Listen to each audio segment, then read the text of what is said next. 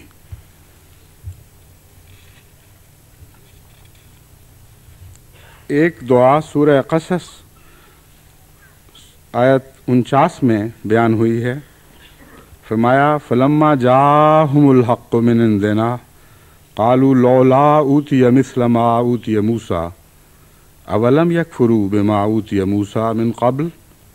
قالوا سحران تظاہرا وقالوا انا بکل کافرون۔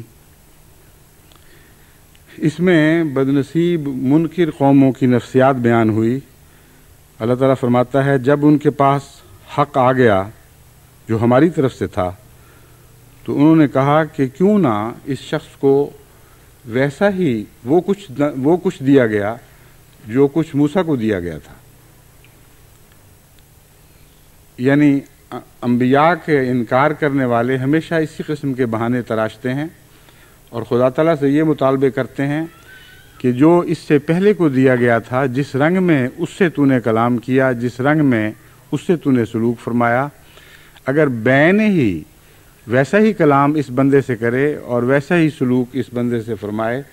تو پھر ہم ایمان لے آئیں گے، مگر یہ پہلوں سے ملتا نہیں۔ چنانچہ ہر نبی کو ہمیشہ یہی کہہ کر رد کر دیا گیا کہ جو تجھ سے پہلے نبی نشان لائے تھے وہ نشان لا کے دکھا، اور جب اس کے نشانات اس پر نازل ہوئے تو انہیں نظر انداز کر دیا گیا۔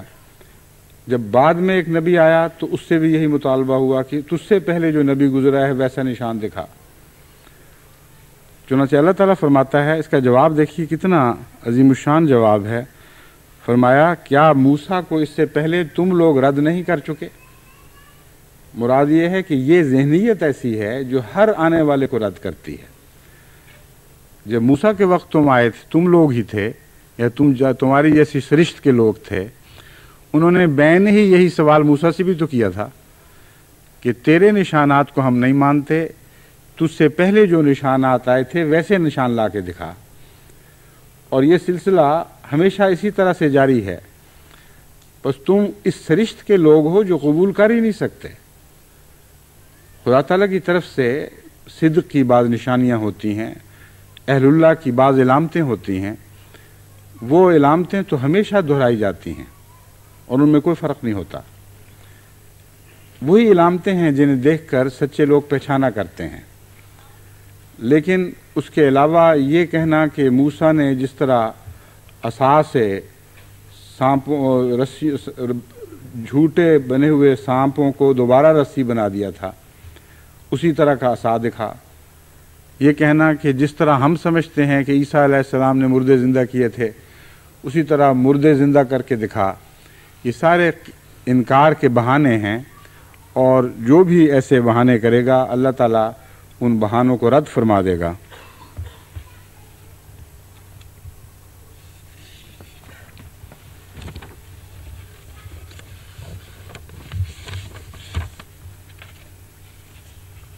ایک دعا سورہ قصص 63 تا 65 میں درج ہے۔ میں جب آیات کا نمبر لیتا ہوں تو یہ دعا سے پہلے اور بعد کی آیات کا نمبر بھی بیچ میں لے لیتا ہوں، وہ پس منظر کے طور پر اور بعد میں آنے والے جواب کے طور پر لکھی گئی ہیں، لیکن میں صرف دعا پڑھ کے سناؤں گا۔ فرمایا قال الذین حق علیہم القول ربنا ہؤلاء الذین اغوینا